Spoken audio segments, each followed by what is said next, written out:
안녕하세요. 여러분의 생각이 저기 세포 하나하나에 직접 영향을 미칠 수 있다. 이런 생각 혹시 해보셨나요? 좀 놀라운 개념일 수 있죠. 네, 그래서 오늘은 에릭 프랭클린의 세포 혁명, 그리고 관련 자료들을 보면서요. 이 마음의 이미지, 그러니까 심상으로 우리 몸과 어떻게 소통할 수 있는지 좀 깊이 파헤쳐 보려고 합니다. 네, 이 접균법의 바탕에는요. 세포를 그냥 몸을 구성하는 부품 이 정도로 보는 게 아니라요. 단순 부품이 아니다. 그렇죠. 나름의 어떤 지능을 가지고 서로 소통하는 그런 단위로 보는 관점이 깔려 있어요. 세포가 지능이 있다고요? 흥미로운데요? 네, 여기서 더 나아가면 후성 유전학 개념하고도 딱 만나게 되는데요. 우리의 생각이나 또 우리가 처한 환경 같은 것들이 유전자 작동 방식을 바꿀 수도 있다는 거죠. 그 후성 유전학이요? 그러니까 세포는 우리 생각이나 말에 반응하는 존재일 수 있고 또 유전자라는 게 한번 정해지면 끝, 이게 아닐 수도 있다. 뭐 이런 얘기네요. 맞습니다. 바로 그 지점에서 이 세포 심상 훈련이라는 게 우리가 긍정적인 이미지를 사용해서 세포랑 소통하고 더 나아가서 건강에 영향을 미치려는 그런 시도라고 볼 수 있는 거죠. 적극적인 시도군요. 네, 핵심은 소통이에요.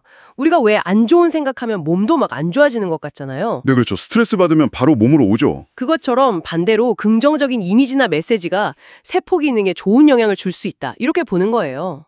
예를 들어 책에서는 사랑이라는 단어 있잖아요. 사랑이요? 네, 그 단어를 그냥 떠올리는 게 아니라 시각화하면서 그 좋은 느낌, 진동 같은 것을 세포에 전달하는 상상을 해보라고도 해요. 와, 사랑의 진동을 세포에.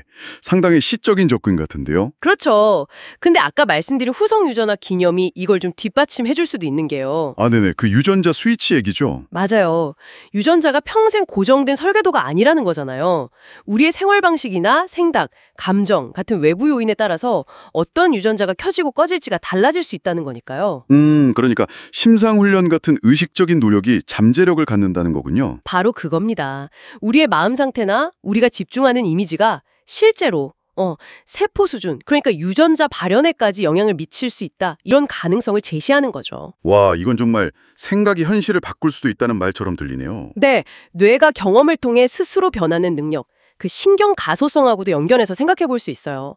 마음의 상태가 뇌를 바꾸고 그 영향이 몸 전체로 퍼져나갈 수 있다는 거죠. 비유하자면 후성 유전학이 유전자 스위치면 심상훈련은 그 스위치를 우리가 직접 조작해보려는 손 같은 역할이랄까요? 오, 그거 좋은 비유인데요. 네, 맞아요. 그런 시도라고 볼 수 있죠. 책에 나온 구체적인 기법들도 좀 인상 깊지 않으셨어요? 네, 특히 그 미토콘드리아 심상이요. 우리 몸의 에너지 공장이잖아요. 그렇죠. 그걸 떠올리면서 막 황금빛 에너지가 샘솟는 모습을 그리거나 아니면 세포 안에 활성산소랑 건강하게 균형을 이루는 모습을 상상하는 거예요. 활성산소 균형까지. 네, 피부에 대한 심상도 재밌어요. 피부 속에 수분을 자석처럼 끌어당기는 글리코사미노글리칸이라고 있거든요. 네, 들어본 것 같아요. 히알루론산 같은 거랑 비슷한. 맞아요. 그런 GAGS 같은 물질이 풍부해져서 피부가 막 촉촉해지는 느낌? 아니면 콜라겐이랑 엘라스틴 섬유가 탱탱하게 탄력을 유지하는 그런 감각을 생생하게 떠올리는 거죠. 단순히 피부 좋아져라 이게 아니라 구체적인 메커니즘을 상상하는 거군요. 그쵸. 단순히 기능을 상상하는 걸 넘어서 노마 같은 현상 자체도 세포 수준의 어떤 변화 패턴으로 보고 여기에 의식적으로 개입하려는 시도인 거죠. 줄기세포가 활성화되는 상상 같은 것도 나오던데요. 네, 맞아요. 그런 식으로요. 그리고 또 하나 중요한 게 몸의 각 부분, 세포 하나하나에 감사하고 사랑을 보내는 태도예요. 이것도 결국 같은 맥락이죠. 감사와 사랑이요? 네. 이게 그냥 감상적인 게 아니라 몸으로 느끼고 깨닫는 그 체화, 엠바디먼트 개념하고도 연결돼요. 머리로만 아는 게 아니라 몸과의 관계를 새롭게 설정하고 긍정적인 경험을 만드는 거죠. 프랭클린 메소드라는 움직임 개선법도 이런 원리인가요? 네, 에릭 프랭클린이 개발한 건데 그것도 몸의 구조와 기능을 정확히 인지하고 심상을 활용해서 움직임을 개선하는 거거든요. 다 연결되어 있는 거죠. 그렇군요. 근데 사실 이런 접근법이 과학적으로 얼마나 딱 떨어지게 입증됐냐?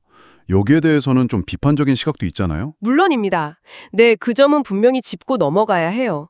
김주환 교수님도 추천사에서 그 부분을 언급하셨죠. 과학적 근거가 명확하냐 이 부분에 대한 논란은 있지만 네. 그럼에도 불구하고 세포 수준에서 심상을 활용해서 소통하려는 시도 자체는 의미가 있다.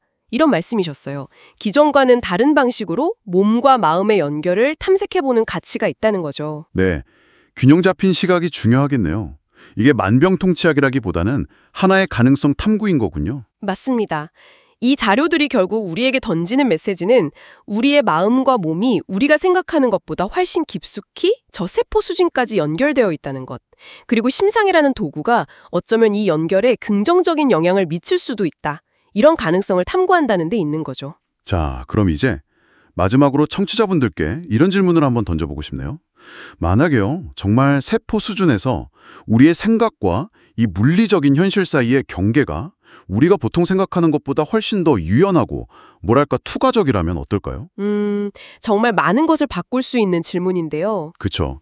그래서 오늘 하루 당신의 세포를 위해서 딱 한 가지 잠시 집중해 볼 긍정적인 이미지는 무엇이 될 수 있을지 한번 생각해 보시면 좋겠습니다.